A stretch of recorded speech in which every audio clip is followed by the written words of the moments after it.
इससे पहले हमने डिस्कस किया था जो व्हील में अलग अलग तरीके के जो डिफेक्ट होते हैं उसके बारे में हमने बात किया था, जैसे कि हमने थर्मल क्रैक के बारे में बात किया था, थर्मल क्रैक डिफेक्ट के बारे में, रोलिंग कॉन्टैक्ट फैटिग डिफेक्ट के बारे में बात किया था, स्केलिंग के बारे में बात किया था, स्पेलिंग के बारे में बात किया था, शार्प फ्लैंज के बारे में बात किया था, thin flange, thick flange, arises के बारे में हमने बात किया था। जो व्हील का जो डिफेक्ट है इसकी स्टडी करना क्यों ज़रूरी है। यहाँ पर एक चीज़ अगर हम लोग नोट करें, हमारी पूरी जो ट्रेन है किसके ऊपर चल रही है, व्हील के ऊपर चल रही है। ऑब्वियसली हमारी ट्रेन में बोगी लगी है, सेकेंडरी सस्पेंशन है जो कि रिस्पॉन्सिबल है पैसेंजर के कंफर्टनेस के लिए, ट्रेन की स्मूथनेस के लिए, ट्रेन के स्मूथ ऑपरेशन के लिए। बट अल्टीमेटली एक चीज़ अगर हम लोग यहाँ पर नोट करें, जो ट्रेन है वो किसके ऊपर चल रही है, ट्रेन चल रही है व्हील के ऊपर। अगर व्हील को अगर हम लोग निकाल दें तो हमारी ट्रेन चल पाएंगी, नहीं चल पाएंगी। व्हील को अगर निकाल देंगे क्या पैसेंजर को अगर व्हील में अगर कुछ तरीके का डिफेक्ट आ जाता है तो क्या पैसेंजर कंफर्टेबल राइड एक्सपीरियंस कर पाएंगा, ऑब्वियसली नहीं कर पाएंगा। व्हील में अगर किसी तरीके का डिफेक्ट आता है ट्रेन क्या स्मूथली चल पाएंगी, नहीं चल पाएंगी। व्हील में अगर किसी तरीके से अगर डिफेक्ट आ जाता है ट्रेन का स्टेबल ऑपरेशन हो पाएगा, नहीं हो पाएगा।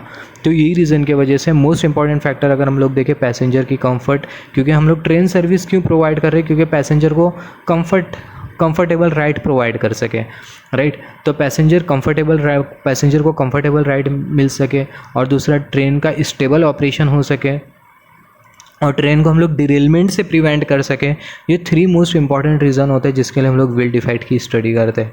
अगर व्हील डिफेक्ट की अगर हम लोग स्टडी नहीं करेंगे तो ऐसे केस में क्या होगा, जो ट्रेन है वो चलती रहेंगी, एक पर्टिकुलर लिमिट के बाद ट्रेन में एक ऐसा व्हील डिफेक्ट आएगा कि जो ट्रेन का जो व्हील है वही क्या हो जाएगा, फ्रैक्चर हो जाएगा। ट्रेन का व्हील फ्रैक्चर हो गया, ट्रेन का डिरेलमेंट हो गया, ट्रेन का ट्रेन की स्टेबिलिटी रुक जाएंगी, ट्रेन की रिलायबिलिटी रुक जाएंगी, पैसेंजर का स्मूथ ऑपरेशन, पैसेंजर जो कंफर्टेबली राइड कर रहा था वो भी सब खत्म हो जाएगा। तो ये रीज़न की वजह से जो व्हील डिफेक्ट है उसकी स्टडी करना बहुत इंपॉर्टेंट है। सिमिलरली हमने व्हील डिफेक्ट के बारे में बात किया, अभी हमें बात करना है व्हील प्रोफाइलिंग के बारे में। अभी जो व्हील प्रोफाइलिंग है ये हमें क्यों करना पड़ता है, रीज़न सेम है।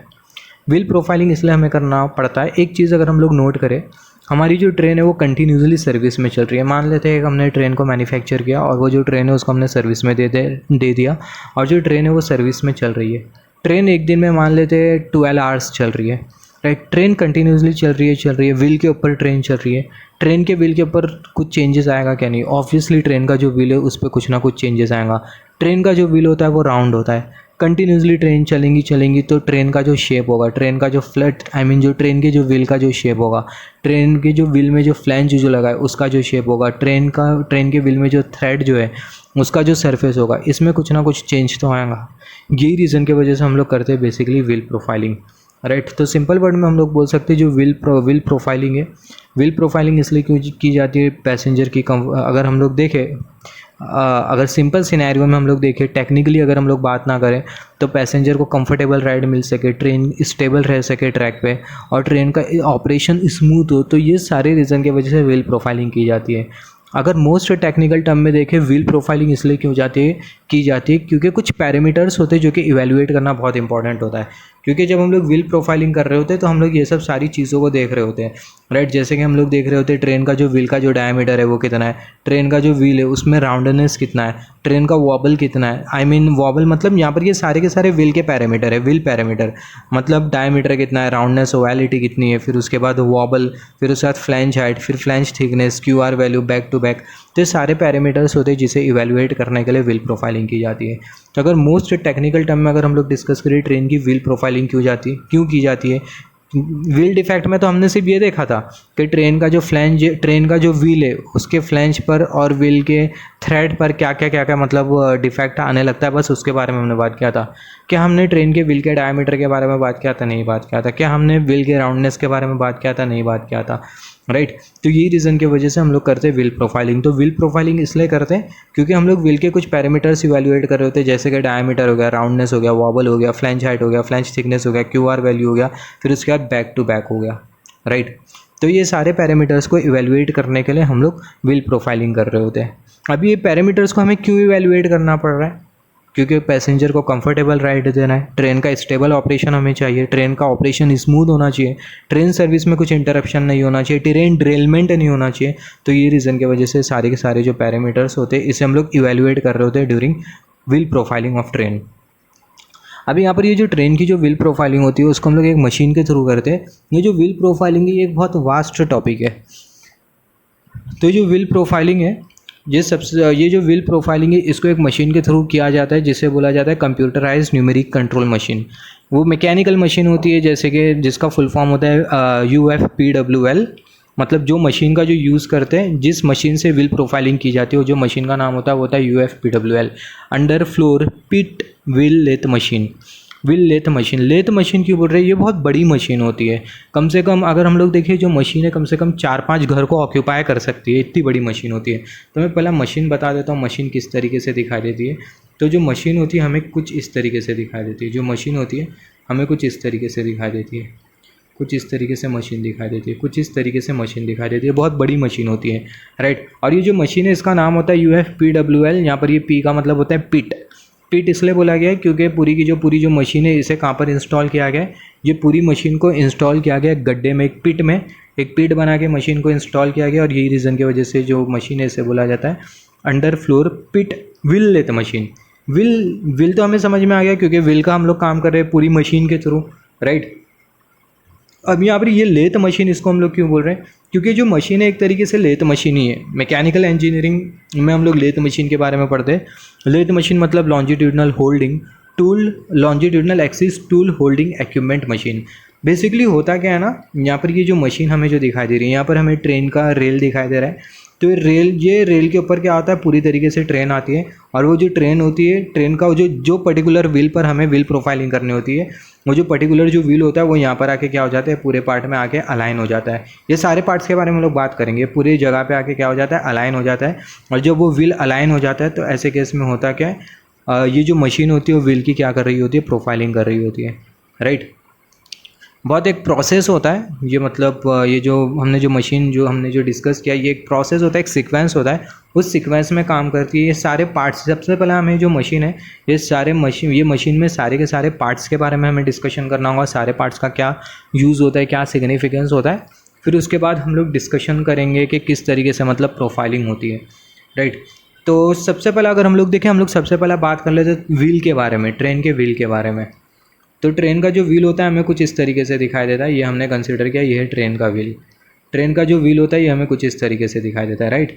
ट्रेन का जो व्हील होता है ये हमें कुछ इस तरीके से दिखाई देता है। तो यहाँ पर ये जो ट्रेन का जो व्हील है इसके बारे में हमने प्रैक्टिकली भी बात किया है, ट्रेन का व्हील कैसा दिखाई देता है। ये जो पार्ट है इसको हम लोग क्या बोलते हैं, फ्लैंज। यहाँ पर अगर हम लोग देखें यहाँ से यहाँ तक क्या दिखाई दे रहा है, फ्लैंज, राइट। तो ये है क्या, ये पूरा फ्लैंज है, ये है क्या, यहाँ से लेकर ये एरो की टिप हमें देखना है, ये पूरा है क्या, ये है फ्लैंज। और ये जो पीछे वाला जो पार्ट हमें जो दिखाई दे रहा है इसको बोला जाता है back of the flange, right. और फिर उसके बाद अगर हम लोग देखें यहाँ से, ये अगर हम लोग लाइन देखें, ये जो हमें जो लाइन जो दिखाई दे रही है यहाँ से हमने कुछ इस तरीके से एक लाइन बनाया। यहाँ से अगर हम लोग देखें जो कर्व वाला जो पार्ट होता है इसको हम लोग बोलते हैं फ्लैंज रूट। यहाँ पर ये वाला जो पार्ट होता है पीक वाला पार्ट, इसको हम लोग बोलते हैं फ्लैंज। फिर उसके बाद ये जो कर्व वाला जो पार्ट होता है इसको क्या बोला जाता है, फ्लैंज रूट। क्या बोला जाता है, फ्लैंज रूट बोला जाता है। फिर उसके बाद ये फ्लैंज रूट के बाद जो स्ट्रेट वाला जो पार्ट होता है इसे क्या बोला जाता है, व्हील थ्रेड बोला जाता है। इसे बोला जाता है व्हील थ्रेड। ये पूरे पार्ट को जो स्ट्रेट वाला जो पार्ट होता है उसे बोला जाता है व्हील थ्रेड। फिर उसके बाद अगर हम लोग देखें उसके बाद जो होता है उसको बोला जाता है फील्ड साइड, राइट।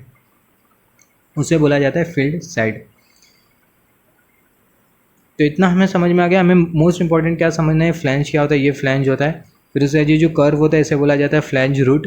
फिर उसके बाद ये होता है व्हील थ्रेड।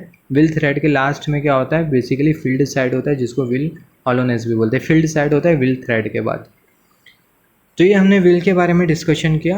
अभी हम लोग बात करते हैं कुछ चीज़ों के बारे में, जैसे कि अगर हम लोग देखें जो नया व्हील है, इससे पहले हमने बात किया था कि जो नया व्हील है उसका जो डायमीटर होता है वो कितना होता है, 860 mm होता है। फिर उसके बाद जब व्हील हाफ वॉन हो जाता है तो ऐसे केस में जो डायमीटर होता है वो 820 mm हो जाता है। और जब ट्रेन का जो व्हील है पूरी तरीके से वॉन हो जाता है, पूरी तरीके से ख़राब हो जाता है, तो ऐसे केस में जो डायमीटर होता है वो कितना होता है, 780 mm। मतलब ट्रेन के व्हील का डायमीटर अगर 860 mm है तो इसका मतलब जो ट्रेन का जो व्हील है एकदम नया व्हील है। ट्रेन चल रही है ट्रेन कंटिन्यूसली सर्विस में, और ट्रेन के व्हील का जो डायमीटर एक पर्टिकुलर टाइम के बाद कितना हो जाता है, 820 mm हो जाता है। तो ट्रेन के व्हील का डायमीटर अगर 820 mm हो गया तो इसका मतलब ट्रेन का जो व्हील है वो क्या हो गया, हाफ ऑन हो गया। फिर उसके बाद ट्रेन का व्हील चल रहा है 820 mm के बाद ट्रेन का जो व्हील है वो कितना हो गया, 780 mm हो गया। मतलब ट्रेन के व्हील का जो डायमीटर है वो कितना हो गया, 780 mm हो गया। व्हील का डायमीटर 780 mm हो गया, इसका मतलब अब उसके बाद जो व्हील है उसे यूज़ नहीं किया जा सकता है। तो 780 mm ये मिनिमम डायमीटर होता है जिसका ट्रेन के व्हील का 780 mm से नीचे चले गया, मान लेते हैं 779 mm हो गया, तो ऐसे केस में जो व्हील है उसको हम लोग यूज़ नहीं कर सकते। तो यहाँ पर वही लिखा है व्हील डायमीटर। यहाँ पर अगर हम लोग देखें व्हील डायमीटर, तो जो नया जो व्हील होता है उसका जो डायमीटर होता है कितना होता है 860 mm होता है। कितना होता है 860 mm होता है नए व्हील का डायमीटर। हाफ वॉन जब हो जाता है व्हील, उसका जो डायमीटर होता है कितना हो जाता है, हाफ वॉन जो व्हील होता है उसका जो डायमीटर होता है वो होता है 820 mm। जब व्हील पूरी तरीके से वॉन हो जाता है, पूरी तरीके से मतलब सर यूज़ हो जाता है, तो ऐसे केस में जो मिनिमम जो डायमीटर होता है वो कितना होता है 780 mm। 780 mm से नीचे चले गया व्हील का डायमीटर, तो ऐसे केस में जो व्हील है उसे यूज़ में नहीं लिया जा सकता है। फिर उसके बाद अगर हम लोग देखें flange height, flange height minimum कितनी होना चाहिए 28 mm होना चाहिए, राइट। तो जो फ्लैंज हाइट है वो मिनिमम कितनी होना चाहिए 28 mm होना चाहिए। यहाँ पर अगर हम लोग देखिए ये ऊपर वाले साइड में हमने क्या कंसिडर किया है, ऊपर वाले साइड में हमने स्टैंडर्ड डेटा कंसिडर किया है, स्टैंडर्ड डेटा। और ये जो नीचे वाला जो साइड है यहाँ पर हमने क्या कंसिडर किया है, प्रोफाइलिंग के बाद जो व्हील प्रोफाइलिंग मशीन है उसमें हम लोग क्या करेंगे, ट्रेन की व्हील प्रोफाइलिंग करेंगे, राइट। ट्रेन की व्हील प्रोफाइलिंग करेंगे मतलब कुछ पैरामीटर्स इवैल्यूएट करेंगे। तो जब हम लोग ट्रेन की व्हील प्रोफाइलिंग करेंगे तो ऐसे केस में व्हील प्रोफाइलिंग के बाद क्या क्या कंडीशंस होती है जो कि हमें पता होना चाहिए, राइट। तो यहाँ पर अगर हम लोग देखें रीप्रोफाइलिंग ऑफ व्हील, जैसे हमने बात किया फ्लैंज हाइट कितनी है मिनिमम 28 mm होना चाहिए, राइट। और व्हील प्रोफाइलिंग करने के बाद less than equal to 28 mm होना चाहिए, राइट। मिनिमम 28 mm होना चाहिए और व्हील प्रोफाइलिंग करने के बाद कितनी होना चाहिए, less than equal to 28 mm होना चाहिए। तो जैसे कि हमने बात किया यहाँ पर ये जो फ्लैंज की जो थिकनेस है मैक्सिमम कितनी है 33 mm, राइट। यहाँ पर ये वाला जो डेटा ये हमने व्हील प्रोफाइलिंग से पहले का कंसिडर किया, यहाँ पर ये वाला जो डेटा ये हमने व्हील प्रोफाइलिंग के बाद कंसिडर किया, राइट। तो जैसे कि हमने डिस्कस किया आगे सब चीज़ें बहुत अच्छी तरीके से समझ में आएंगी, यहाँ पर हमें चीज़ें समझ में आएंगी, राइट। तो जो फ्लैंज ये जो डेटा हमें जो दिया ये स्टैंडर्ड डेटा है, और ये जो स्टैंडर्ड डेटा यही हमें बेसिकली क्या करना होता है, रिफ़र करना होता है जब ट्रेन के व्हील की व्हील प्रोफाइलिंग करते हैं। तो अभी यहाँ पर ये फ्लैंज थिकनेस मैक्सिमम ये हमें कितना दिया है 33 mm। मैंने ट्रेन की व्हील प्रोफाइलिंग किया, व्हील प्रोफाइलिंग करने के बाद मुझे जो फ्लैंज की जो थिकनेस जो मिल रही है वो मुझे कितनी मिल रही है, less than equal to 32 mm। क्या ये जो 32 mm मुझे मिल रही है क्या ये एक्सेप्टेबल है, less than equal to 32 mm मुझे जो मिल रही है क्या ये एक्सेप्टेबल है, हाँ एक्सेप्टेबल है, क्योंकि हमारा जो डेटा है वो हमें ये बोल रहा है कि less than equal to 32 mm होना चाहिए। एक और एक एग्जांपल कंसिडर कर लेते हैं, मान लेते हैं जो फ्लैंज की जो थिकनेस है वो कितनी है 33 mm, ट्रेन की व्हील प्रोफाइलिंग किया हमने, और व्हील प्रोफाइलिंग करने के बाद जो फ्लैंज की जो थिकनेस है वो मुझे कितनी मिल रही है 31 mm। तो 31 mm क्या ये लेस देन इक्वल टू है 32 mm के कंपैरिजन में, ऑब्वियसली जो 31 mm है वो 32 mm के कंपैरिजन में कम है, राइट। तो ऐसे केस में ये एक्सेप्टेबल है। फिर उसके बाद अगर हम लोग देखें क्यू आर वैल्यू मतलब एंगल ऑफ फ्लैंज, राइट। तो जो एंगल ऑफ फ्लैंज है कितना होना चाहिए, फ्लैंज का जो एंगल होता है उसे बोला जाता है एंगल ऑफ फ्लैंज, ये कितना होना चाहिए 10.5 mm होना चाहिए। व्हील प्रोफाइलिंग के बाद ये कितना होना चाहिए, less than equal to 7.5 mm होना चाहिए। मुझे 6.5 mm मिला व्हील प्रोफाइलिंग करने के बाद, क्या ये एक्सेप्टेबल है, एक्सेप्टेबल है। अब जब हम लोग व्हील प्रोफाइलिंग करते हैं तो ऐसे केस में हम लोग जो कट जो प्रोवाइड करते हैं व्हील को, राइट, वो बेसिकली 0.05 mm 0.01 mm ऐसे रेंज में हम लोग प्रोवाइड करते हैं। ऐसा नहीं कि 1 mm 2 mm 3 mm इतना ज़्यादा कट नहीं प्रोवाइड करते, बहुत नेग्लिजिबल कट प्रोवाइड करते हैं ट्रेन के व्हील को। फिर उसके बाद अगर हम लोग देखें बैक टू बैक ये क्या होता है इसके बारे में आगे बात करेंगे हम लोग। ये कितना होना चाहिए 1358 mm, और प्रोफाइलिंग के बाद कितना एक्सेप्टेबल है 1357 mm। कितना एक्सेप्टेबल है 1357 mm। एक्चुअली यहाँ पर विजिबल नहीं है बट ये 1357 mm एक्सेप्टेबल है। फिर उसके बाद अगर हम लोग देखें व्हील की राउंडनेस, व्हील की जो राउंडनेस है वो less than equal to 0.5 mm होना चाहिए, और व्हील प्रोफाइलिंग के बाद भी मतलब less than equal to 0.5 mm होना चाहिए। ट्रेन की जो व्हील है उसकी जो राउंडनेस है क्या उसके साथ हम लोग कॉम्प्रोमाइज़ कर सकते हैं, ऑब्वियसली नहीं कर सकते। तो व्हील प्रोफाइलिंग के पहला और व्हील प्रोफाइलिंग के बाद जो राउंडनेस है वो कैसा होना चाहिए, सेम ही होना चाहिए। फिर उसके बाद अगर हम लोग देखें wobble less than equal to 0.75 mm होना चाहिए, राइट। और व्हील प्रोफाइलिंग के बाद भी कितना होना चाहिए 0.75 mm होना चाहिए। राउंडनेस और जो वॉबल है हम लोग बोल सकते हैं ये एक ही चीज़ होती है कुछ हद तक के, क्योंकि ये बेसिकली हम लोग बोल सकते हैं अगर ट्रेन का व्हील अगर राउंड नहीं होगा, पूरी तरीके से अगर राउंड नहीं होगा, तो ऐसे केस में ये अनडिज़ायरेबल है, राइट। तो जो राउंडनेस और जो वॉबल है इसके साथ हम लोग कॉम्प्रोमाइज़ नहीं कर सकते। प्रोफाइलिंग से पहले और प्रोफाइलिंग के बाद दोनों क्या होना चाहिए, सेम होना चाहिए। फिर उसके बाद अगर हम लोग देखें wheel to wheel diameter difference, बहुत इंपॉर्टेंट है। दो व्हील है, एक एक्सल पे कितने व्हील लगे, 2 व्हील लगे, तो wheel to wheel diameter difference ये कितना होता है 2 mm होता है। Wheel to wheel diameter difference हमें स्टैंडर्ड वैल्यू दी गई है 2 mm। प्रोफाइलिंग के बाद कितना होना चाहिए, 0.5 mm होना चाहिए, राइट। हम लोग ऐसा बोल सकते हैं 0.5 mm ये मिनिमम रेंज है और जो 2 mm है मैक्सिमम रेंज है किसकी, wheel to wheel diameter difference की। तो सिंपल वर्ड में बोल सकते हैं जो wheel to wheel diameter difference है ये 2 mm है, और व्हील प्रोफाइलिंग करने के बाद ये कितना होना चाहिए, 0.5 mm होना चाहिए। 0.5 mm मिनिमम है, उससे कम नहीं होना चाहिए, 0.5 mm से 2 mm के बीच में होना चाहिए।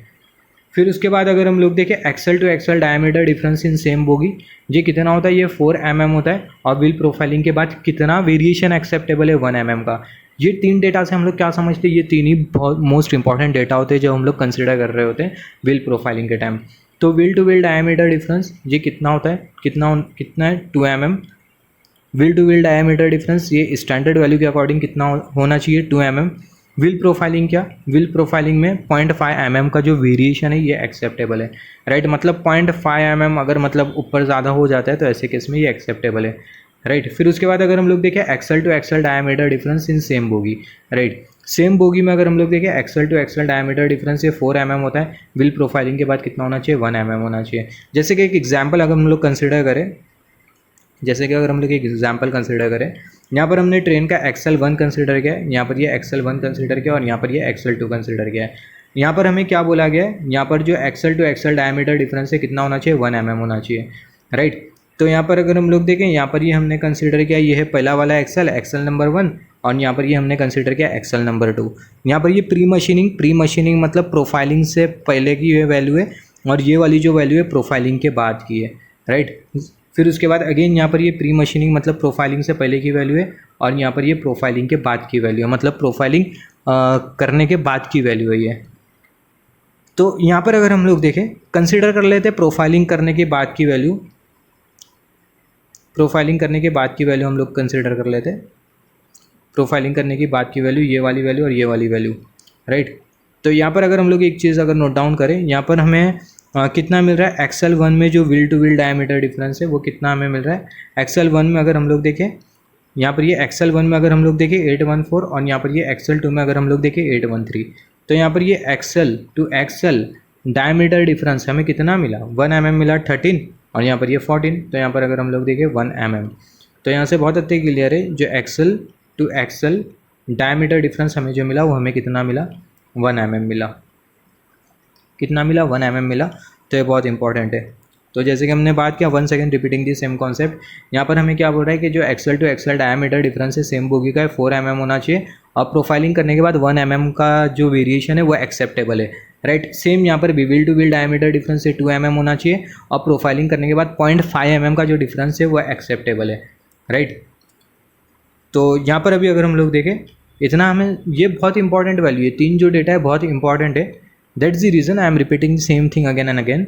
यहाँ पर ये wheel to wheel diameter difference ये 2 mm मैक्सिमम है, और प्रोफाइलिंग करने के बाद 0.5 mm का जो वेरिएशन है ये एक्सेप्टेबल है, 0.5 mm का जो चेंज है वो एक्सेप्टेबल है। Axle to axle diameter difference of same bogie ये 4 mm है, और प्रोफाइलिंग करने के बाद, व्हील प्रोफाइलिंग करने के बाद 1 mm एक्सेप्टेबल है, राइट। 1 mm से ना ही कम होना चाहिए ना ही ज़्यादा होना चाहिए।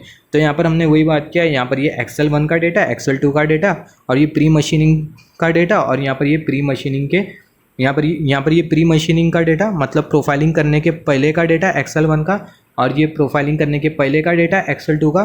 यहाँ पर ये प्रोफाइलिंग करने के बाद का डेटा एक्सल 1 का, ये प्रोफाइलिंग करने के बाद का डेटा एक्सल 2 का। तो यहाँ पर हमें क्या बात करना है, अभी हमें ये देखना है कि axle to axle diameter difference in same bogie ये 1 mm हमें मिल रहा है या नहीं। तो हम लोग कंसिडर कर लेते प्रोफाइलिंग करने के बाद के डेटा को। तो यहाँ पर ये प्रोफाइलिंग करने के बाद का डेटा है दोनों। अभी हमें देखना है एक्सल 1 और एक्सल 2 दोनों के बीच का जो डायमीटर डिफरेंस है वो।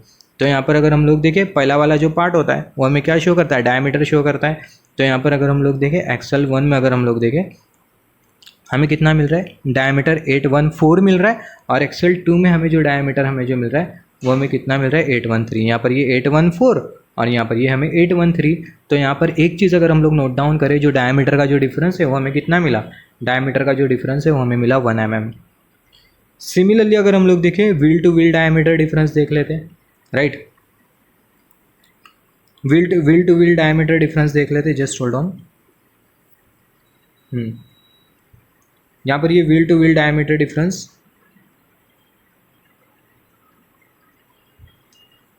यहाँ पर अगर हम लोग देखें wheel to wheel diameter difference, तो wheel to wheel diameter difference maximum हमें कितना दिखाई दे रहा है 2 mm, और प्रोफाइलिंग के बाद अगर हम लोग देखें 0.5 mm होना चाहिए और अप टू 2 mm तक के होना चाहिए, राइट। तो यहाँ पर अगर हम लोग देखें wheel to wheel diameter difference, यहाँ पर अगर हम लोग देखें यहाँ पर ये जो 1A और जो 1B हमें जो दिखाई दे रहा है, ये हमें क्या इंडिकेट कर रहा है, ये हमें इंडिकेट कर रहा है व्हील। एक एक्सेल पे हमें कितने व्हील मिलते हैं, एक एक्सेल पे हमें 2 व्हील मिलते हैं। तो यहाँ पर ये 1A मतलब राइट साइड वाला व्हील, 1B मतलब लेफ्ट साइड वाला व्हील। सिमिलरली यहाँ पर अगर हम लोग देखें एक्सेल टू पे हमें कितने व्हील मिलेंगे, 2 व्हील मिलेंगे। तो जो 1A है वो राइट साइड वाला व्हील और 1B है उसको हम लोग मान लेते हैं लेफ्ट साइड वाला व्हील। तो हमें क्या डिस्कस करना है, हमें बात करना है wheel to wheel diameter difference. तो wheel to wheel diameter difference ये अगर हम लोग देखें नए व्हील प्रोफाइलिंग के बाद ये कितना होना चाहिए, 0.5 mm होना चाहिए, और इसकी मैक्स टू मैक्स जो वैल्यू कितनी होना चाहिए, 2 mm होना चाहिए। 2 mm से अगर ज़्यादा हो जाता है डिफरेंस तो ऐसे केस में ये एक्सेप्टेबल नहीं है, राइट। यहाँ पर हम लोग बोल सकते हैं ये वाली जो वैल्यू है ये हमें नीचे वाली जो वैल्यू हमें बेसिकली इंडिकेट कर रही है minimum value, 0.5 mm minimum value, 2 mm maximum value, 1 mm minimum value, 4 mm maximum value, 4 mm minimum value, और जो 6 mm है क्या ये है बेसिकली मैक्सिमम वैल्यू, राइट। तो यहाँ पर ये जो मैक्सिमम वैल्यू इससे ज़्यादा जाना नहीं चाहिए, राइट। तो हमें बात करना है wheel to wheel diameter difference. तो यहाँ पर अगर हम लोग देखें यहाँ पर ये 1 है, यहाँ पर हम लोग अभी कंसिडर कर लेते हैं प्री मशीनिंग का डेटा। प्री मशीनिंग का डेटा मतलब व्हील प्रोफाइलिंग से पहले का डेटा, राइट। तो यहाँ पर अगर हम लोग देखें जो 1A वाला जो व्हील है, जो राइट साइड वाला जो व्हील है उसका जो डायमीटर है वो 816, और जो लेफ्ट साइड वाला जो व्हील है उसका जो डायमीटर है वो कितना है 815। तो यहाँ पर अगर हम लोग देखें हमें वेरिएशन कितने का मिल रहा है, हमें वेरिएशन 1 mm का मिल रहा है, डिफरेंस कितने mm का मिल रहा है, 1 mm का मिल रहा है। और अगर हम लोग देखें 0.5 mm से 2 mm के बीच में होना चाहिए wheel to wheel diameter difference, और हमें यहाँ पर जो wheel to wheel diameter difference हमें जो मिल रहा है वो कितना मिल रहा है 1 mm मिल रहा है। तो क्या ये एक्सेप्टेबल है? ऑब्वियसली ये एक्सेप्टेबल है, क्योंकि हमने बात किया 0.5 mm मिनिमम होना चाहिए और मैक्सिमम कितना होना चाहिए 2 mm होना चाहिए, राइट। तो ये तीन जो हमें जो डेटा जो मिल रहा है, ये तीन जो डेटा मिल रहा है इसमें हम लोग बोल सकते हैं जो नीचे वाली जो वैल्यू है मिनिमम रेंज शो कर रही है और जो ऊपर वाली जो वैल्यू है हमें क्या शो कर रही है मैक्सिमम रेंज शो कर रही है। तो ये बहुत इंपॉर्टेंट है। Wheel to wheel diameter 2 mm और जो मिनिमम है 0.5 mm होना चाहिए। Axle to axle diameter difference, wheel to wheel diameter difference ये कितना होना चाहिए, मैक्सिमम 2 mm होना चाहिए और मिनिमम कितना होना चाहिए 0.5 mm होना चाहिए। फिर उसके बाद axle to axle diameter difference in same bogie, right, वो कितना होना चाहिए 4 mm होना चाहिए सेम बोगी में। और फिर उसके बाद अगर हम लोग देखें जो मिनिमम जो वैल्यू है 1 mm होना चाहिए, 1 mm से 4 mm के बीच में होना चाहिए। Axle to axle diameter difference of same car ये कितना होता है 6 mm होता है मैक्सिमम। और फिर उसके बाद प्रोफाइलिंग के बाद कितना होना चाहिए, प्रोफाइलिंग के बाद 4 mm से लेकर 6 mm के बीच में होना चाहिए। यहाँ पर कुछ लेस देन कुछ नहीं दिया, लेस देन इक्वल टू, सिर्फ हमें इतना याद रखना है। यहाँ पर ये minimum value maximum value wheel to wheel diameter difference 2 mm होता है। एक्सेल टू एक्सेल पहले हम लोग व्हील कंसिडर करेंगे फिर एक्सेल कंसिडर करेंगे, राइट। तो wheel to wheel diameter difference 2 mm होना चाहिए। कैसे याद रखें, ट्रेन के एक एक्सेल पे कितना व्हील है 2 व्हील है, तो wheel to wheel diameter difference ये 2 mm होना चाहिए और मिनिमम 0.5 mm होना चाहिए। Axle to axle diameter difference same होगी, राइट, ये कितना होना चाहिए 4 mm होना चाहिए, राइट, कितना होना चाहिए 4 mm होना चाहिए। और मिनिमम रेंज 1 mm है, 1 mm से 4 mm के बीच में होना चाहिए। Axle to axle diameter difference same car में अगर हम लोग देखें, सेम कार की बात करें 6 mm होना चाहिए। सेम बोगी और सेम कार दोनों में डिफरेंस है। सेम बोगी में हमें 2 एक्सेल मिलेंगे और सेम कार में अगर हम लोग देखें हमें कितना एक्सेल मिलेगा, हमें 4 एक्सेल मिलेगा। तो यहाँ पर हम लोग सेम कार में कौन सा एक्सेल को कंसिडर करें, हम लोग यहाँ पर जो axle to axle diameter difference जो बोल रहे हैं, हम लोग बोल क्या रहे हैं, axle to axle diameter difference मतलब वो जो एक्सेल पर जो व्हील लगा है उसके हम लोग डायमीटर डिफरेंस के बारे में बात कर रहे हैं। एक्सेल के डायमीटर के बारे में नहीं बात कर रहे, एक्सेल के साथ जो व्हील लगा है उसके डायमीटर डिफरेंस के बारे में बात कर रहे हैं। तो axle to axle diameter difference in same car, तो इसमें हम लोग कौन सा एक्सेल कंसिडर करें, जैसे कि ये वाले एग्जाम्पल हम लोग कंसिडर करते हैं एक्सेल 1 और एक्सेल 2 एक बोगी पे लगे, फिर उसके बाद एक्सेल 3 और एक्सेल 4 दूसरी बोगी पे लगे, राइट। तो यहाँ पर अगर हम लोग देखें दोनों एक्सेल का हमें क्या देखना है, यहाँ पर ये axle to axle diameter difference same car में हमें देखना है, राइट। सेम कार में अगर हम लोग देखें, सेम कार में चारों जो एक्सल है उसका हमें डायमीटर डिफरेंस देखना होता है। बहुत सिंपल सी चीज़ है, बहुत कुछ कॉम्प्लिकेटेड नहीं है। सिर्फ हमने ये जो फोर्थ वाला जो डेटा है इसमें हमें क्या करना है, axle to axle diameter difference देखना है। तो अगेन यहाँ पर हम लोग प्री मशीनिंग का डेटा कंसिडर कर लेते हैं। यहाँ पर ये वाला जो डेटा है प्री मशीनिंग का, प्री मशीनिंग का, प्री मशीनिंग का, प्री मशीनिंग का, तो राइट। तो axle to axle diameter difference of same car हमें देखना है। तो यहाँ पर अगर हम लोग देखें प्री मशीनिंग से पहले अगर हम लोग देखें, हमें 816 mm मिल रहा है और फिर उसके बाद यहाँ पर हमें कितना मिल रहा है, 815 mm मिल रहा है। तो डायमीटर डिफरेंस कितना हो गया, 1 mm 1 mm, राइट। तो यहाँ पर ये 2 mm का डायमीटर डिफरेंस हो गया। या फिर हम लोग बोल सकते हैं दोनों में जो डायमीटर डिफरेंस है 1 mm का है, राइट। दोनों में डायमीटर डिफरेंस है 1 mm का। फिर उसके बाद अगर हम लोग देखें एक्सल 3 और ये एक्सल 4 में अगर हम लोग देखें कितने का डायमीटर डिफरेंस मिल रहा है, यहाँ पर ये प्री मशीनिंग का डेटा कंसिडर करना है 814 और यहाँ पर ये 813। तो यहाँ पर हमें कितने mm का डायमीटर डिफरेंस मिल रहा है, 1 mm का डायमीटर डिफरेंस, राइट। तो यहाँ पर जो बोगी 1 है उसके पहले दो एक्सल का जो व्हील है, दोनों के बीच का जो डायमीटर डिफरेंस है हमें 1 mm मिला। फिर दूसरी जो बोगी है, दूसरी बोगी में जो एक्सल टू एक्सल जो डायमीटर डिफरेंस है वो हमें 1 mm मिला। तो हमें कितना मिला, 2 mm मिला। रेंज अगर देखें 4 mm से 6 mm है, 2 mm 6 mm और 4 mm के बीच में लाई कर रही है, तो यहाँ पर ये एक्सेप्टेबल है। तो एकदम सिंपल सा कॉन्सेप्ट है, यहाँ पर कुछ समझने लायक नहीं है। ये तीनों मोस्ट इंपॉर्टेंट डेटा होता है, राइट। तो 1 सेकेंड मैं इसको क्विकली समराइज़ कर लेता हूँ। Wheel to wheel diameter difference. यहाँ पर एक और एक चीज़ हमें दिखाई दे रहेंगी, यहाँ पर ये प्री मशीनिंग। प्री मशीनिंग मतलब व्हील प्रोफाइलिंग से पहले का डेटा। फिर उसके बाद हमने व्हील प्रोफाइलिंग दिया पहली बार, फिर उसके बाद हमने सेकेंड कट लगाया, फिर उसके बाद हमने तीसरी बार कट लगाया, राइट। तो यहाँ पर सेम यहाँ पर भी है, प्री मशीनिंग मतलब प्रोफाइलिंग से पहला फर्स्ट कट हमने लगाया, सेकेंड कट लगाया, फिर थर्ड कट लगाया। फिर उसके बाद अगर हम लोग देखें यहाँ पर ये प्री मशीनिंग मतलब प्रोफाइलिंग से पहले का डेटा, फिर हमने फर्स्ट कट लगाया, सेकंड कट लगाया, फिर तीसरी बार कट लगाया, फिर अगेन यहाँ पर भी सेम वही है। तो यहाँ पर हमें क्या देखना है, wheel to wheel diameter difference, दो व्हील के बीच का डायमीटर डिफरेंस 2 mm, राइट। तो एक एक्सल में दो व्हील लगी होती है, तो पहला वाला एक्सल का कंसिडर कर लेते हैं। यहाँ पर ये राइट साइड वाला व्हील और यहाँ पर ये लेफ्ट साइड वाला व्हील, तो दोनों के व्हील का जो डायमीटर डिफरेंस है हमें यहाँ पर बोला गया है कितना mm होना चाहिए, 0.5 mm होना चाहिए मिनिमम, 2 mm मैक्सिमम है। तो देख लेते हैं 816 mm यहाँ पर मिल रहा है और यहाँ पर हमें जो मिल रहा है बेसिकली 816 mm मिल रहा है। और यहाँ पर अगेन हम लोग प्री मशीनिंग का डेटा कंसिडर कर रहे हैं। यहाँ पर ये 816 मिल रहा है, 815 मिल रहा है, राइट। दोनों व्हील के बीच का डायमीटर डिफरेंस, तो यहाँ पर हमें 1 mm का डायमीटर डिफरेंस मिला। तो क्या 1 mm का डायमीटर डिफरेंस दोनों के बीच में लाई कर रहा है, हाँ लाई कर रहा है। तो ये जो डेटा है वो राइट है। फिर उसके बाद अगेन हम लोग देखें हमारी जो मशीन है, यहाँ पर हमें axle to axle diameter difference consider करना है, सेम होगी। तो यहाँ पर ये हमने एक्सल 1 कंसिडर किया, एक्सल 2 कंसिडर किया, प्री मशीनिंग का डेटा हमें कंसिडर करना है, राइट। तो यहाँ पर अगर हम लोग देखें राइट साइड वाला जो व्हील है उसका जो डायमीटर डिफरेंस, डायमीटर जो मिल रहा है वो मिल रहा है 816, और जो एक्सल 2 है उसका जो राइट साइड वाला जो व्हील है वहाँ पर हमें जो डायमीटर जो मिल रहा है वो मिल रहा है 815। तो अगेन यहाँ पर ये 815 816, तो यहाँ पर डायमीटर डिफरेंस कितना मिला, डायमीटर डिफरेंस हमें मिला अगेन 1 mm का। और यहाँ पर अगर हम लोग देखें 1 mm से 4 mm के बीच में एक्सेप्टेबल है। तो यहाँ पर हमने axle to axle diameter difference of same bogie calculate कर लिया। तीसरा axle to axle diameter difference of same car हमें देखना है। सेम कार में अगर हम लोग देखें चारों को कंसीडर करना है, एक्सल 1 एक्सल 2 एक्सल 3 एक्सल 4। तो यहाँ पर ये 816 मिला और यहाँ पर ये 815 मिला, 1 mm का डिफरेंस, राइट। तो दोनों एक्सल में डायमीटर डिफरेंस अगर हम लोग देखें axle to axle diameter difference 1 mm। फिर उसके बाद ये दूसरा वाला एक्सल कंसीडर करना है। फिर उसके बाद अगर हम लोग देखें 814 mm हमें यहाँ पर मिल रहा है और फिर उसके बाद यहाँ पर ये 813 mm हमें यहाँ पर मिल रहा है। तो अगेन यहाँ पर 1 mm का डिफरेंस मिल रहा है हमें, तो ये एक्सेप्टेबल है। तो ऊपर वाली जो बोगी है वहाँ पे जो दो एक्सल लगे दोनों के बीच का axle to axle diameter difference हमें मिला 1 mm, और नीचे बाद वाली जो बोगी है दोनों में जो एक्सल जो लगा है दोनों का एक्सल का जो डायमीटर डिफरेंस है अगेन हमें 1 mm मिला। तो पूरी कार में अगर हम लोग देखें पूरी कार में axle to axle diameter difference हमें कितना मिला, 2 mm मिला, जो कि 4 mm और 6 mm के बीच में लाया कर रहा है।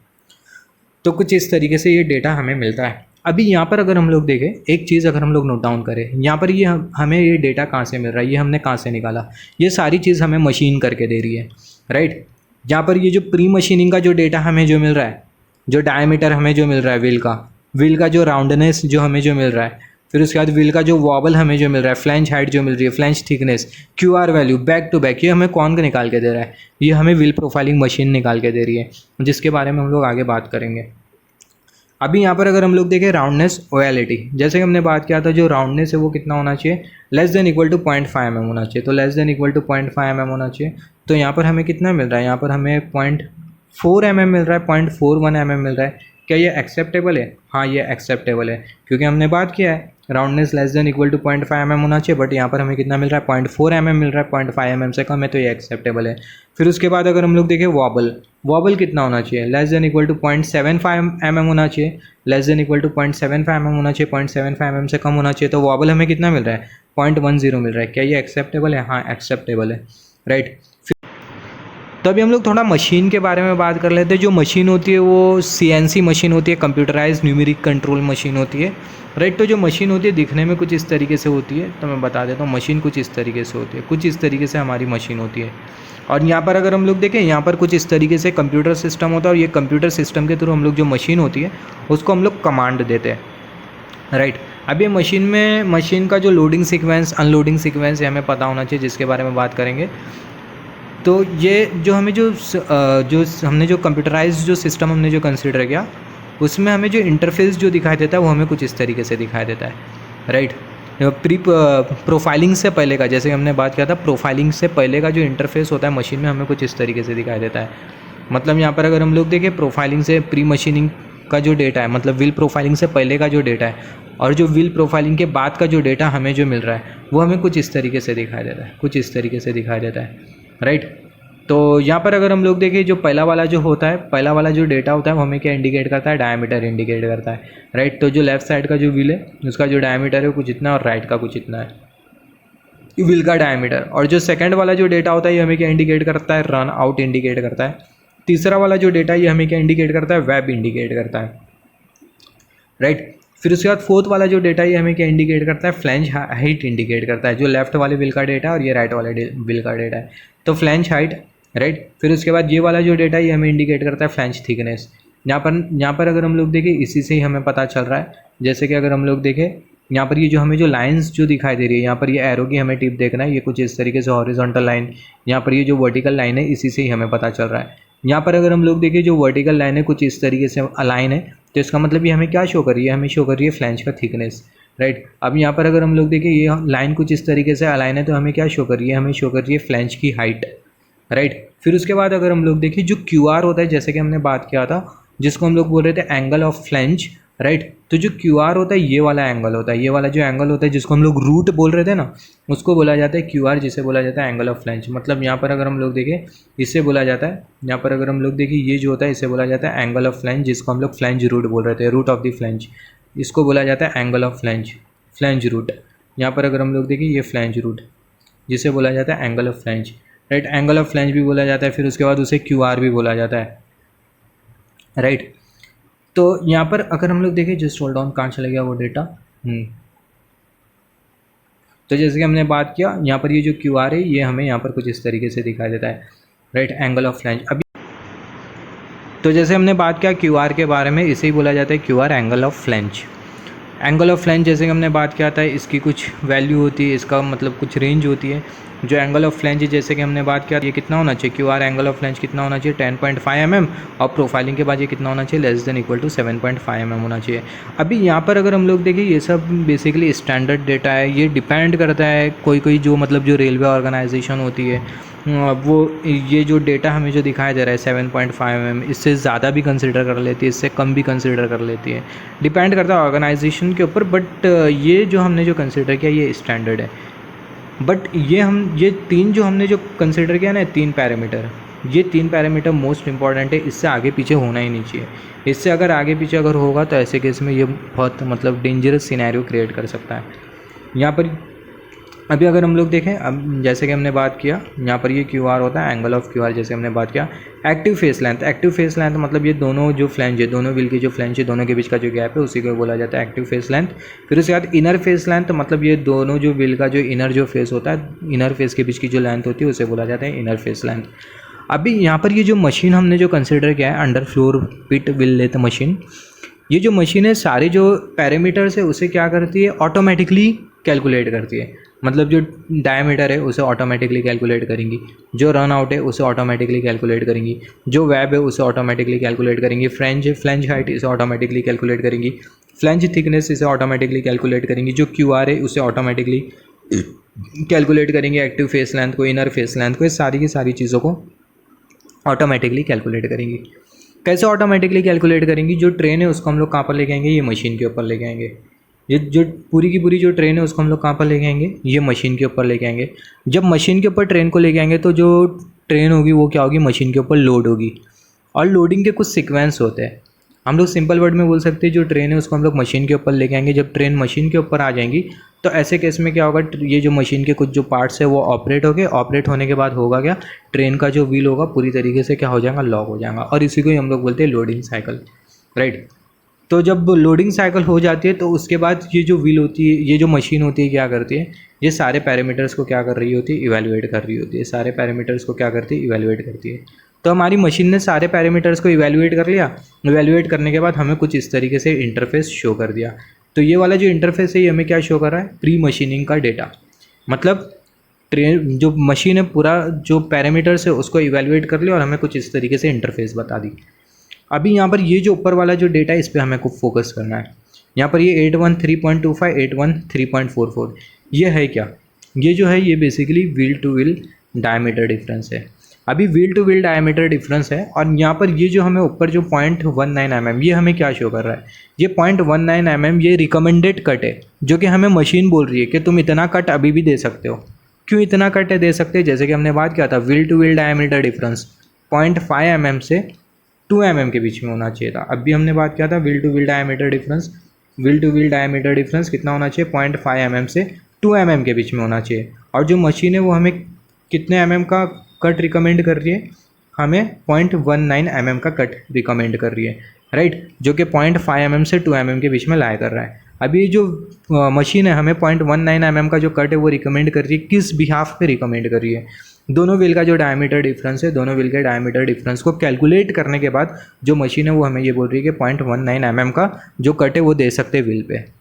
अभी हमें पता है कि जो wheel to wheel diameter difference है वो 0.2 mm से 0.5 mm से 2 mm के बीच में एप्लीकेबल है, राइट। जो wheel to wheel diameter difference है 0.5 mm से 2 mm के बीच में रह सकता है। मशीन बोल रही है 0.19 mm का कट दे सकते हो।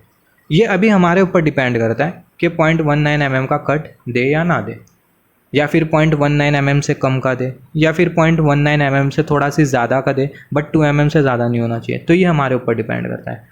तो अगर ये 0.19 mm का अगर हम लोग कट अगर एग्जीक्यूट कर देंगे तो ऐसे केस में जो मशीन होगी क्या करेंगी? 0.19 mm का जो कट है वो दे देंगी, राइट। तो कुछ इस तरीके से हमारी मशीन काम करती है। सिमिलरली एक और एक एग्जाम्पल कंसिडर कर लेते हैं। कंसिडर कर लेते हैं। प्री मशीनिंग का डेटा हमें कुछ इस तरीके से मिला। जो मशीन है कुछ इस तरीके से डेटा हमें कुछ इस तरीके से डेटा को शो कर रही है। अभी जो मशीन है ये हमें कट रिकमेंड कर रही है जो कि है 1.12 mm का।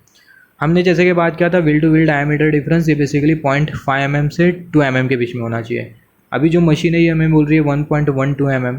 अभी जो 1.12 mm है बेसिकली 0.5 mm से 2 mm के बीच में लाया कर रहा है, 2 mm के बीच में लाया कर रहा है। अभी ये हमारे ऊपर डिपेंड करता है कि हम लोग कट प्रोवाइड करें या ना करें।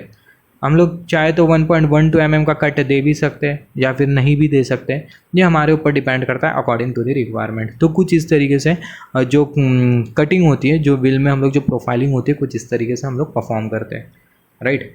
अभी हम लोग बात करेंगे मशीन के बारे में, मशीन के पार्ट्स के बारे में बात करेंगे। जो मशीन होती है उसके पार्ट्स के बारे में। तो जो मशीन होती है हमें कुछ इस तरीके से अलग अलग पार्ट मिलता है, राइट। यहाँ पर ये मशीन में हमें कुछ इस तरीके से पार्ट मिलता है।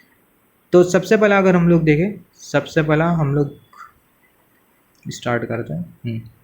सबसे पहला बात करते हैं हम लोग मेन इंपॉर्टेंट पार्ट से। एक्सटर्नल पार्ट और इंटरनल पार्ट हमें मिलेंगे। तो यहाँ पर हमें रेल दिखाई दे रही है, रेल के बीच में हमें मशीन का कुछ पार्ट दिखाई दे रहा है, रेल के आजू बाजू हमें मशीन का कुछ पार्ट दिखाई दे रहा है। अभी यहाँ पर अगर हम लोग देखें, ये जो हमें जो बीच में जो पार्ट है जो दिखाई दे रहा है, ये जो बीच वाला जो पार्ट है इसके बारे में हम लोग बात करते हैं। यहाँ पर ये जो हमें जो दिखाई दे रहा है इसको हम लोग बोलते हैं इंटरनल सपोर्ट। अब ये जो इंटरनल सपोर्ट है इसके आजू बाजू लगा होता है लेटरल गाइड। यहाँ पर ये जो हमें दिखाई दे रहा है जो कि एरो की टिप शो कर रही है, इसे लेटरल गाइड बोला जाता है। और यहाँ पर ये लेटरल गाइड इसको लेटरल गाइड बोलते हैं। अभी जो लेटरल गाइड होता है ये क्या होता है? ये बेसिकली कटिंग के लिए रिस्पॉन्सिबल होता है। यहाँ पर ये वाली फिगर में हम लोग देख सकते हैं, जैसे कि हमने डिस्कस किया, इसको बोला जाता है लेटरल गाइड। यहाँ पर अगर हम लोग देखें ये इंटरनल सपोर्ट होता है, ये वाली फिगर में विजिबल नहीं है आई गेस, हाँ। तो ये जो होता है इसको बोला जाता है इंटरनल सपोर्ट। ये इंटरनल सपोर्ट, अभी इंटरनल सपोर्ट में से क्या निकलता है? इंटरनल सपोर्ट में से कुछ इस तरीके से लेटरल गाइड निकलता है। राइट। ये हमने दो पार्ट के बारे में बात किया। फिर उसके बाद ये जो हमें जो दिखाई दे रहा है इसको हम लोग बोलते हैं रोलर्स। ये जो रोलर्स होते हैं ये क्या करते हैं, ट्रेन का जो व्हील होता है उसे घुमाने का काम करते हैं। ट्रेन का जो व्हील होता है उसे रोटेट करने का काम करते हैं। जब ट्रेन का व्हील घूमेगा तभी तो कटिंग होगी, राइट। तो ये जो रोलर्स, इसको हम लोग बेसिकली बोलते हैं रोलर्स, राइट। अभी यहाँ पर अगर हम लोग देखें, ये जो लैटरल गाइड है, ये लैटरल गाइड को ऑपरेट करवाने के लिए, ये लैटरल गाइड को ऑपरेट करवाने के लिए हमारा जो कंप्यूटराइज जो सिस्टम होता है उसमें कुछ इस तरीके से बटन होता है, राइट। तो ये वाला जो बटन है हमें कुछ इस तरीके से मिलता है। ये बटन को हम लोग for the sake of simplicity memorise कर सकते हैं। जब हम लोग मशीन को प्रैक्टिकली देखेंगे तो ये बटन के बारे में बात करेंगे। तो ये जो की होता है लैटरल गाइड के लिए होता है, राइट। फिर उसके बाद अगर हम लोग देखें, यहाँ पर ये होता है रोलर्स। जैसे कि हमने बात किया, ये रोलर्स हमें कहाँ पर दिखाई दे रहे हैं मशीन में, जस्ट होल्ड ऑन। यहाँ पर कुछ इस तरीके से रोलर्स दिखाई दे रहे हैं। एरो की टिप, ये रोलर है, ये रोलर है, यहाँ पर ये रोलर है और यहाँ पर ये रोलर है, राइट। तो ये है क्या, ये है बेसिकली रोलर। अब जो रोलर है किसके साथ लगे, जो रोलर है आर्म्स के साथ लगे। ये जो होता है इसे बेसिकली बोला जाता है आर्म्स। ये जो होता है ये आर्म्स होता है, ये जो होता है ये आर्म्स होता है, राइट। तो हमें कितने रोलर दिखाई दे रहे हैं, 4 रोलर दिखाई दे रहे हैं। यहाँ पर एक रोलर, यहाँ पर एक रोलर, यहाँ पर एक रोलर, यहाँ पर एक रोलर। तो हमें आर्म्स कितने मिलेंगे, 4 मिलेंगे। तो 1 2 और यहाँ पर ये 3 और यहाँ पर ये 4। तो हमें कितने आर्म्स मिल रहे हैं, 4 आर्म्स मिल रहे हैं। जैसे हमने बात किया ये इंटरनल सपोर्ट होता है। यहाँ पर ये हमने बात किया ये रोलर्स होता है। यहाँ पर अगर हम लोग देखें रोलर्स होता है, और ये जो रोलर्स होता है किसके साथ कनेक्टेड होते हैं, मूविंग आर्म्स के साथ कनेक्टेड होते हैं। Rollers are connected with the moving arms. जो रोलर से किसके साथ कनेक्टेड है, मूविंग आर्म्स के साथ कनेक्टेड है। और रोलर जो मूविंग आर्म है उसको मूव करने के लिए हमारे पास ये वाला बटन होता है, राइट। जो मैं बता ही देता हूँ फिगर। यहाँ पर ये जो कंप्यूटराइज सिस्टम जो है, हाँ, यहाँ पर कुछ इस तरीके से हमारे पास कीज़ होती है, राइट। कुछ इस तरीके से हमारे पास कीज़ होती है, राइट। तो ये की को हम लोग जब प्रैक्टिकली देखें तो चीज़ें बहुत अच्छी तरीके से समझ में आएंगी। यहाँ पर ये इमरजेंसी वाला बटन होता है, राइट। फिर उसके बाद अगर हम लोग देखें ये स्पिंडल स्टार्ट स्टॉप के लिए होता है, ये फीड स्टार्ट स्टॉप के लिए होता है, राइट। यहाँ पर ये जो फीडिंग स्पीड मतलब जो कटिंग की जो स्पीड होती है उसको हम लोग कंट्रोल करते हैं। यहाँ पर ये वाले की से हाइड्रोलिक को स्टार्ट करते हैं। यहाँ पर ये वाली की से अगर हम लोग देखें ऑटोमेटिक ऑपरेशन होता है। यहाँ पर ये वाली जो की है इससे बेसिकली डोर ओपन होता है। एक डोर लगा होता है, उसे ओपन करने के लिए वो की को प्रेस किया जाता है। वो डोर हमें कहाँ पर दिखाई दे रहा है, वो जो डोर है एक्चुअली ये फिगर में तो विजिबल नहीं है, बट आगे की तरफ वो डोर लगा होता है। यहाँ पर लगा होता है आगे की तरफ वो डोर।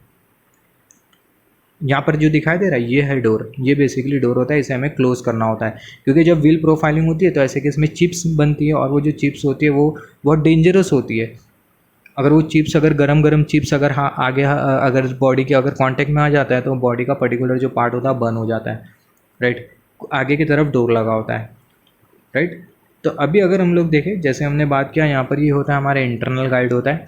इंटरनल गाइड के बाद क्या लगा होता है, फिर उसके बाद लैटरल गाइड लगा होता है। यहाँ पर ये रोलर्स होते हैं। रोलर्स किसके साथ कनेक्टेड है, बेसिकली मूविंग आर्म्स के साथ कनेक्टेड है। ये वाला जो पार्ट जो दिखाई दे रहा है एरो की टिप, ये वाला पार्ट और ये वाला पार्ट, इसे बोला जाता है एक्सटर्नल सपोर्ट। इसे बोला जाता है एक्सटर्नल सपोर्ट। फिगर में अगर हम लोग देखें कुछ इस तरीके से इसको बोला जाता है एक्सटर्नल सपोर्ट। और एक्सटर्नल सपोर्ट के लिए जो की होती है वो ये होती है। तो ये होता है एक्सटर्नल सपोर्ट। अभी जो एक्सटर्नल सपोर्ट होता है इसका क्या काम होता है, जो एक्सटर्नल सपोर्ट होता है ट्रेन को सपोर्ट प्रोवाइड करने का काम करता है। वो फिगर आई गेस विजिबल नहीं है। ट्रेन को सपोर्ट करने का काम करता है उसे हाँ। तो यहाँ पर अगर हम लोग देखें फिगर वो फुली विजिबल है। तो ये एक्सटर्नल सपोर्ट क्या कर रहा है, ये जो ट्रेन का जो पार्ट है, यहाँ पर ये जो एक्सल बॉक्स हमें जो दिखाई दे रहा है इसे क्या कर रहा है, सपोर्ट करने का काम कर रहा है, राइट। ये हमें बहुत अच्छी तरीके से ये फिट करना होता है। मतलब ये इसका जो अलाइनमेंट है, ये जो एक्सटर्नल सपोर्ट और यहाँ पर ये जो हमने जो एक्सल जो ट्रेन का जो एक्सल जो बॉक्स है उसे हमें बहुत अच्छी तरीके से अलाइनमेंट करना होता है। तब जाके होगा क्या, प्रोफाइलिंग। तब जाके जो ट्रेन होगी वो बराबर से मतलब असेंबल होगी उस पर्टिकुलर जगह पे जहाँ पर व्हील की कटिंग होगी। मतलब जो ट्रेन का जो व्हील है उसका जो अलाइनमेंट है बहुत अच्छी तरीके से होना चाहिए। तो यही रीज़न की वजह से हमने क्या लगा के रखा है, हमने ये एक्सटर्नल सपोर्ट, ये जो एक्सटर्नल सपोर्ट होगा ये क्या करेगा, ट्रेन को एक्सटर्नली सपोर्ट देगा, सिंपल वर्ड में। तो एक्सटर्नल सपोर्ट के बारे में हमने बात किया। फिर उसके बाद अगर हम लोग देखें, ये बेसिकली होता है पिट के लिए। This button is for moving this pit, condition is door must be close. तो यहाँ पर जैसे कि हमने बात किया था, जो क्या बोलते हैं, जो चिप्स जो जनरेट होती है, तो ऐसे केस में जो चिप्स होती है उसको हम लोग यहाँ से पिट में ट्रांसफ़र कर देते, बट कंडीशन क्या है कि जो डोर है वो क्लोज्ड होना चाहिए, तब जाके ये ऑपरेट होगा फॉर सेफ्टी पर्पस। अगर ये डोर ओपन में अगर ऑपरेट हो गया और कोई इंसान अगर यहाँ पर चले गया तो समझो बहुत प्रॉब्लम हो जाएगा, बहुत डेंजरस सिनेरियो हो जाता है वो। तो डोर क्लोज्ड होना चाहिए और उसके लिए ये वाला बटन होता है, तो जब ये बटन को ऑपरेट करेंगे तो ये घूमेगा, की होती है। फिर उसके बाद अगर हम लोग देखें यहाँ पर जैसे हमने बात किया था, यहाँ पर अगर हम लोग देखें अभी हमें दो मोस्ट इम्पॉर्टेंट और कंपोनेंट मिलेंगे। यहाँ पर ये वाली फिगर अगर हम लोग देखें, यहाँ पर जैसे हमने बात किया यहाँ पर ये इंटरनल सपोर्ट है, राइट। फिर उसके बाद यहाँ पर ये हमने बात किया था मूविंग आर्म है, यहाँ पर ये रोलर लगे, ये रोलर लगे, यहाँ पर ये वाला रोलर है और ये वाला रोलर है। अब ये जो हमें जो दिखाई दे रही है इसको हम लोग बोलते हैं स्लाइडिंग रेल। ये जो है ये होती है basically sliding rail, sliding rail ये होती है स्लाइडिंग रेल। अब ये जो स्लाइडिंग रेल होती है क्या हो जाती है, बेसिकली स्लाइड हो जाती है। जब ये स्लाइडिंग रेल पीछे चले जाती है, जब हम लोग ट्रेन को अंदर लेके आएंगे, ट्रेन को जब हम लोग अंदर लेके आएंगे तो जो रेल है उसका जो कॉन्टैक्ट है कंटिन्यूस होना चाहिए, तब जाके जो ट्रेन जो होगी ये रेल पे आएंगी, राइट। बट जब हम लोग को यहाँ पर एक चीज़ अगर हम लोग नोट डाउन करें, जो व्हील है उसे हमें रेल से कहाँ पर उतारना है, रोलर पर उतारना है। ये जो हमने जो रोलर जो कंसिडर किया है इसका क्या काम होता है, ये घूमता है ना तो ये व्हील को लेके घूमता है, राइट। और जो व्हील होता है ये रोलर के बीच में आके फंसता है, तो जब ये रोलर घूमता है तो ऐसे केस में जो व्हील होता है वो घूमता है। अब ये जो व्हील है उसे हमें कहाँ पर रखना है, रोलर पर रखना है। तो जो व्हील है इसे हमें ये स्लाइडिंग रेल से रोलर पर रखना है, राइट। तो इसी रीज़न की वजह से हमने क्या लगा के रखा है, हमें स्लाइडिंग रेल लगा के रखा है। तो ये जो जब हमारा व्हील रोलर पे आ जाता है ना तो उसके बाद होता क्या, ये जो स्लाइडिंग रेल होती है पीछे चले जाती है, जो स्लाइडिंग रेल होती है ये पीछे चले जाती है। तो यहाँ पर हमने स्लाइडिंग रेल के भी बारे में बात किया। अभी एक चीज़ अगर हम लोग नोट डाउन करें, यहाँ पर ये जो हमें जो दिखाई दे रहा है, ये जो हमें जो दिखाई दे रहा है इसको हम लोग बोलते हैं टूल बॉक्स। ये जो होता है इसको बोला जाता है टूल बॉक्स। फिगर में विजिबल नहीं है, जस्ट होल्ड ऑन, इसे बोला जाता है टूल बॉक्स। अभी टूल बॉक्स का क्या काम होता है, जो टूल बॉक्स होते हैं इसमें अलग अलग टूल्स होते हैं, right. Measuring tool and cutting box, measuring tool and cutting box. तो जो measuring tool and cutting tool device, ये जो measuring tool cutting tool device है इसके लिए हमारे पास ये वाला की होता है, इसके थ्रू हम लोग measuring tool cutting tool device को ऑपरेट करते हैं। ये वाली फिगर में अगर हम लोग देखें कुछ इस तरीके से ये measuring tool cutting tool device है, राइट। हाँ, यहाँ पर हम लोग देख सकते हैं क्लियरली विजिबल है। यहाँ पर ये है measuring tool cutting tool device, ये है measuring tool cutting tool device. तो measuring tool and cutting tool device, यहाँ पर भी ये measuring tool and cutting tool device. यहाँ पर ये हमें डोर दिखाई दे रहा है, ये होता है डोर। तो यहाँ पर ये measuring tool and cutting tool device, इसमें से क्या निकलता है, इसमें से मेजरिंग टूल निकलता है। अब ये मेजरिंग टूल का क्या काम होता है, जो मेजरिंग टूल होता है वो डायामीटर वो सब मेजर करता है, वॉबल मेजर करता है, क्यूआर एंगल मेजर करता है।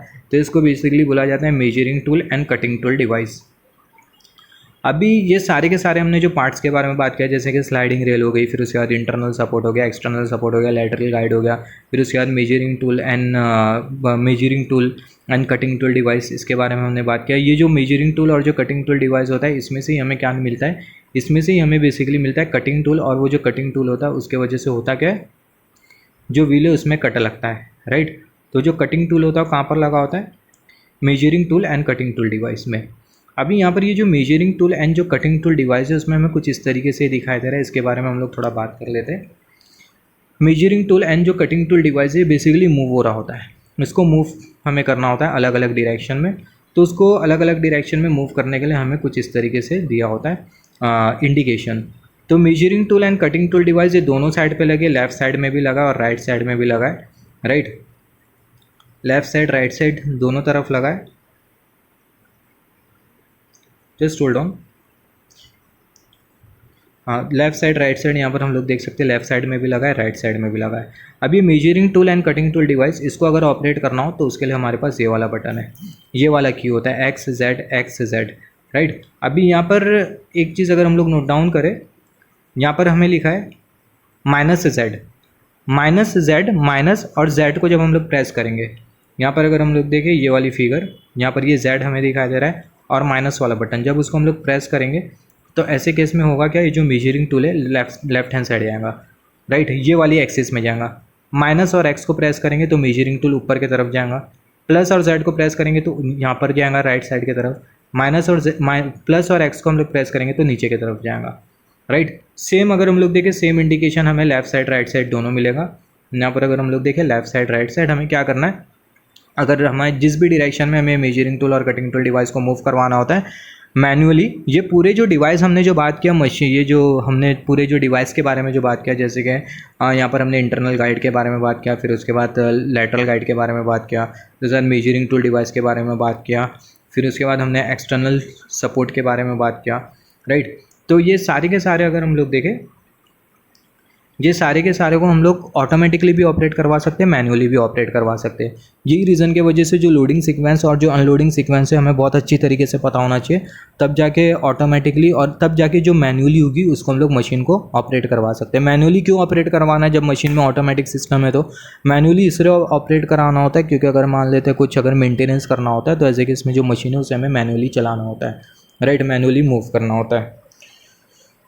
तो यहाँ पर हमने सारे पार्ट्स के बारे में बात किया। फिर उसके बाद अभी अगर हम लोग एक चीज़ नोट डाउन करें, अभी एक लास्ट चीज़ है जो कि है होल्ड ऑन डिवाइस।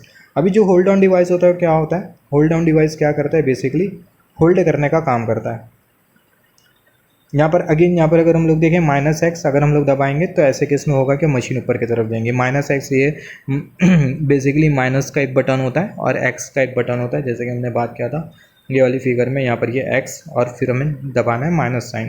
तो ऐसे केस में होगा क्या, ये जो हमने जो बात किया है measuring tool and cutting tool device ये ऊपर की तरफ जाएगा, राइट। N-Z जब दबाएंगे तो लेफ्ट साइड में जाएगा, +Z दबाएंगे तो राइट साइड, +X दबाएंगे तो नीचे की तरफ। बहुत सिंपल सा होता है इसका मैनुअल ऑपरेशन, राइट। बट जब इन केस अगर मशीन बीच में हैंग हो जाती है तो लोडिंग सीक्वेंस हमें बहुत अच्छी तरीके से पता होना चाहिए।